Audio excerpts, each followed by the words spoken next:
What's up guys, Houndish here, and today we're going to talk about ability cooldowns in Destiny 2 and some perks that we're likely to see which will improve ability cooldowns in general. On top of this, we have some information about the weekly reset coming in Destiny 2, as well as yet another hint that could argue the third subclass is indeed returning, but we'll get to that in a moment. So firstly, ability cooldowns and supers. A lot of people have been given feedback during the Destiny 2 beta about the new cooldowns. Of course, it takes much longer to get your supercharge, and then your grenade and melee abilities are also slower than what we saw in Destiny 1. A lot of people have given their impressions of this, and there are some very mixed opinions about it, but generally people want more abilities, or more supers in particular. I feel like that's kind of been the main argument. Now, when you look at armor pieces in the build of the game we're playing at the moment, there aren't any additional bonuses specifically for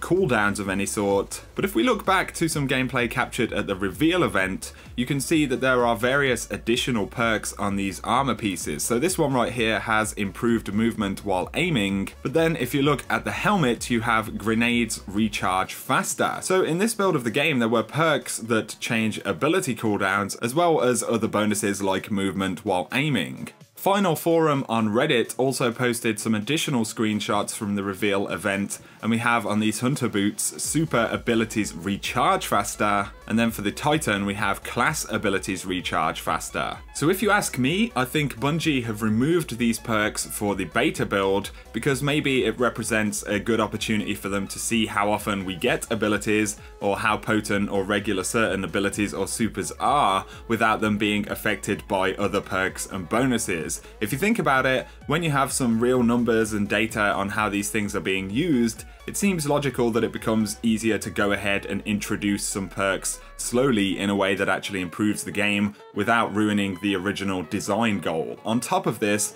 it's just something else to hold in reserve for the full game if you ask me, and I think we're going to see these perks when Destiny 2 ships, or some kind of additional perks. Remember as well that when we had the Destiny 1 beta, or when you actually start with low level gear, it's a very similar thing. You have minimal bonuses and much lower stat rolls for all of your kind of intellect, discipline, strength, which has changed in Destiny 2. But when you think about it, if we have these perks in the game, they will be a fixed benefit. So, you know, each time a perk appears on a piece of armor, it will be improving that ability by a certain amount. It doesn't work like the stats did in Destiny 1, where it could be, you know, 100% intellect, or it could be 80% intellect. So on the whole, it does seem like these perks do make a lot of sense, and I think we'll see them in the shipped version of Destiny 2.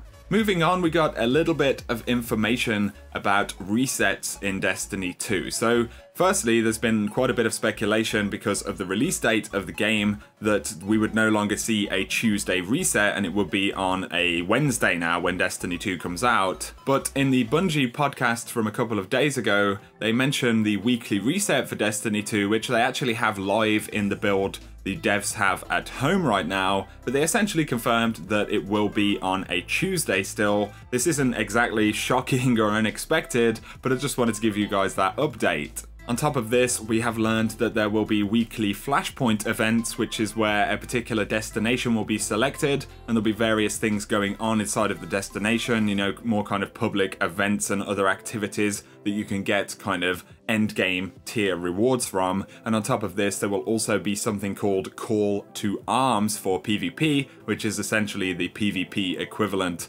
of a weekly kind of reset or ritual of activities. Moving on, we have some information about the dreaded menu kicking that you get when you load into PvP or strikes, any kind of activity really. If there's cinematics for it, or as it kind of loads in, you are kicked out of your menu. When in the Crucible, for example, you get kicked out of your menu when the cinematic starts, and then if you go back in and the cinematic ends and the game loads, you get kicked from your menu once again. But John Wisniewski from Bungie confirmed on Twitter that this is fixed in the current build of the game. It just isn't in the beta. So in the full version of the game, if you're in your menu and you're loading into a Crucible match, you could stay in your menu right until after the beginning of that Crucible match if you want to. So this is definitely a nice thing. No longer we're going to be messing around going into the menu and getting kicked and backwards and forwards. So that's going to be nice. Finally, we have another hint about the third subclass, the Taken King subclass,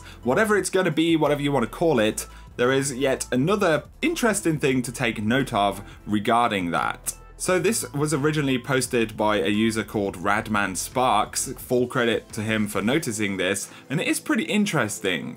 So if you hover over your subclass in the Destiny 2 beta menu, naturally if you move the cursor away from the subclass, you'll lose all of the overlays, and as well as that, the other subclasses will be minimized that you can see on the left hand side. Interestingly though, if you go to this side, right here, you don't have the overlays anymore, but the Sentinel subclass above doesn't minimize, which suggests you are still looking at subclasses, yet right here is the only space in the UI that this will actually happen. If I move really slowly, you'll see it's still there, and then it pops away as you kind of come down towards the weapons. Now, the interesting thing is that in the reveal trailer for Destiny 2, we saw a third subclass, Placeholder essentially, as a little grey box on the bottom right there. In the build that everybody played at the reveal and at E3, there was only one subclass, so you had kind of no grayed out sections. Now we can see one grayed out section because we have two subclasses in the beta.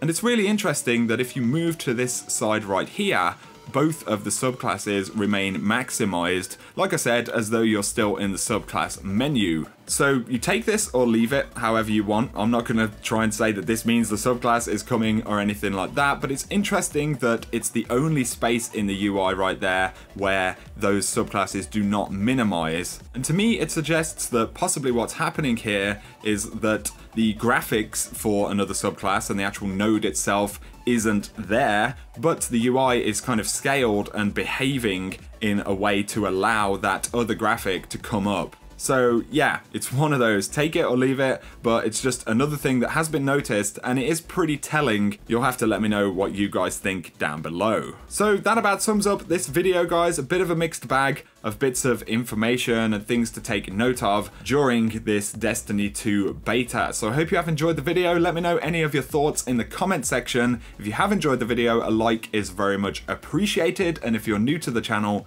be sure to hit subscribe if you want to see a lot more Destiny 2 content. But for now, have an awesome day.